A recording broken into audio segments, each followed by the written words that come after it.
ये सुखद संयोग है कि जिस दिन नेताजी की जयंती है उसी दिन एक और पराक्रमी नेता बाल ठाकरे का जन्मदिन होता है।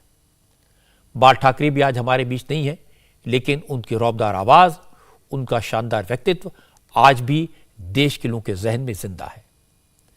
आज बाला साहब ठाकरे की 97वीं जयंती है, लेकिन दुख की बात यह है कि आज के दिन भी बाला साहब के आदर्शों की बात नहीं हुई, उनकी विरासत को लेकर सियासत हुई।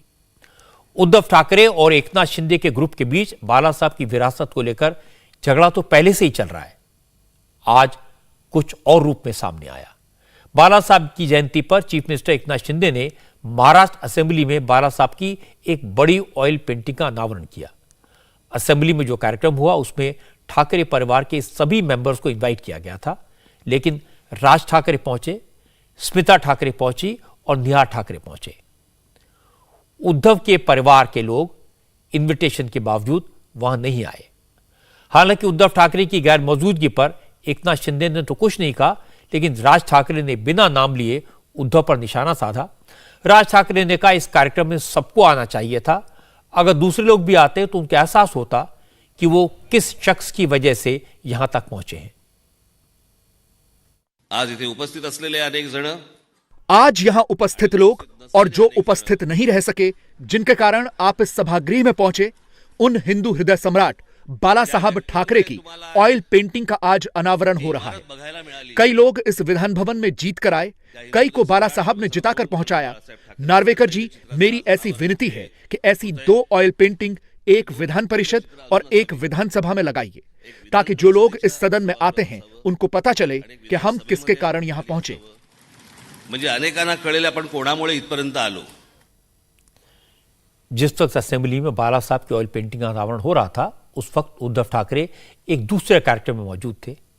यह कार्यक्रम उद्धव ठाकरे के गुट ने बाला साहब की जयंती के मौके पर आयोजित किया था। यहां उद्धव ने कहा कि विधानसभा में एकनाथ शिंदे ने बाल ठाकरे की ऑयल पेंटिंग तो लगा दी, लेकिन उनकी नीयत ठीक नहीं है। आज तिकडे विधान भवनात तैलचित्राचं अनावरण, आज विधान भवन में तैलचित्र का अनावरण हो रहा है।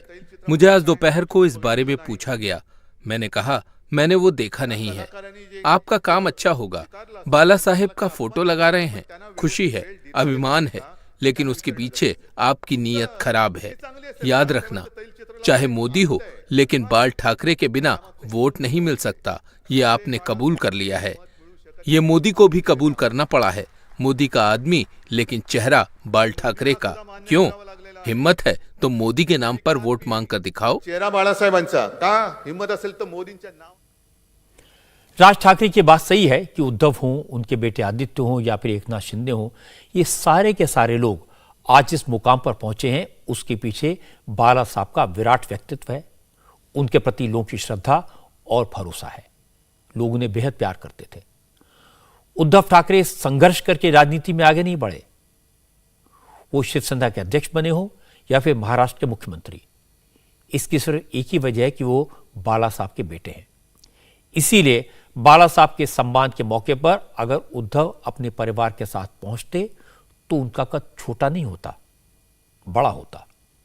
लेकिन उद्धव ने बाला साहब के सम्मान से ज्यादा अपनी ईगो को महत्व दिया। यह अच्छी बात नहीं है। जहां तक बाला साहब ठाकरे को सिर्फ शिवसेना का नेता बताना है, यह उनकी मान शख्सियत को छोटा करना है।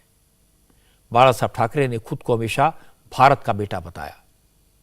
बाला साहब ने हिंदुओं के मन में आत्मगौरव का भाव जगाया, दुनिया भर में प्रखर हिंदुत्व का मैसेज दिया। बाला साहब ठाकरे न किसी परिवार के हैं, न किसी पार्टी के, न किसी राज्य के।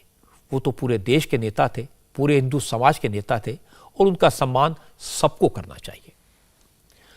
असल में उद्धव ठाकरे आज सियासी समीकरण ठीक करने में लगे थे। बीएमसी चुनाव से ठीक पहले उद्धव ने आज प्रकाश अंबेडकर की पार्टी वंचित बहुजन अघाड़ी के साथ गठबंधन का ऐलान किया। उद्धव ने इसे शिव शक्ति और भीम शक्ति का गठबंधन बताया। उद्धव को लगता है कि प्रकाश अंबेडकर की पार्टी के साथ आने से दलित वोट उनके खाते में आ जाएंगे। बीएमसी की 277 सीटों में 108 सीटें ऐसी हैं जहां पर 3000 से ज्यादा दलित और पिछड़े वोटर हैं। हालांकि उद्धव ने कहा कि बीजेपी के चंगुल से देश को बचाने के लिए सबको साथ लाना जरूरी है, इसीलिए उन्होंने प्रकाश अंबेडकर की पार्टी के साथ अलायंस किया। प्रथम देशहित,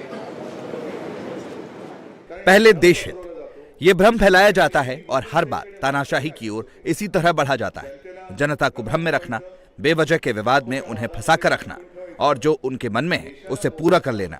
इसी वैचारिक प्रदूषण से देश को मुक्त करने के लिए, देश में लोकतंत्र को जिंदा रखने के लिए, संविधान के महत्व और पवित्रता को बनाए रखने के लिए हम साथ आए। आभारी ठेवण्यासाठी म्हणून आम्ही दोघं एकत्र येत आहोत। उद्धव के नए अलायंस पर केंद्रीय मंत्री नारायण राणे ने एक इंटरेस्टिंग कमेंट किया। उन्होंने कहा इससे बीजेपी को कोई फर्क नहीं पड़ेगा। राणे ने कहा कि उद्धव ठाकरे पर उनकी पार्टी के विधायक भरोसा नहीं करते तो जनता उद्धव के अलायंस पर कैसे भरोसा करे। दोघांची उद्धव और अंबेडकर को पीएम मोदी पर कुछ भी कहने का अधिकार नहीं है। ये कहाँ है? आपके पीछे कितने लोग हैं? आपके साथ कितने विधायक सांसद हैं? ये मैं उद्धव और प्रकाश अंबेडकर से पूछूंगा। क्या चल रहा है? पहले खुद सीएम थे, आज कुछ नहीं है। कल तक 56 विधायक थे, आज 12 भी नहीं बचे हैं। ऐसे में ये चुप बैठे और मोदी पर कुछ बोले नहीं। अगर मैं बोलूंगा और पीछे आऊंगा तो भागना पड़ेगा। आज ये मेरा बयान दिखाओ और समझाओ। इनके साथ आने से कोई फर्क नहीं पड़ेगा। कौन सी शिव शक्ति, कौन है इनके पास? मैं बोलता हूँ, अब शिवसेना है कहाँ? ऐसे बड़े बड़े शब्द शिव शक्ति और भीम शक्ति। ये भीम शक्ति महाराष्ट्र और देश में तो है, लेकिन प्रकाश अंबेडकर के साथ कितनी भीम शक्ति है? प्रकाश अंबेडकर का भीम शक्ति से क्या लेना देना? कितने दलितों का संसार प्रकाश अंबेडकर ने बसाया है? बताओ ना मुझे, नहीं तो मैं बताता हूँ कि मैंने कितने बसाए। मी सांगतो मी किती बसवले। उद्धव ठाकरे ये तो कह रहे हैं कि बीजेपी से मुकाबले के लिए सबको साथ लाना जरूरी है, लेकिन मुश्किल है कि प्रकाश अंबेडकर के साथ अलायंस के बाद कांग्रेस और एनसीपी उद्धव के साथ रहेंगे या नहीं, ये कहना मुश्किल है। कांग्रेस को हमेशा लगता रहा है कि प्रकाश अंबेडकर के कारण पिछले चुनाव में कांग्रेस 13 सीटें हारी, इसलिए कांग्रेस ने अभी से दूरी बनानी शुरू कर दी है।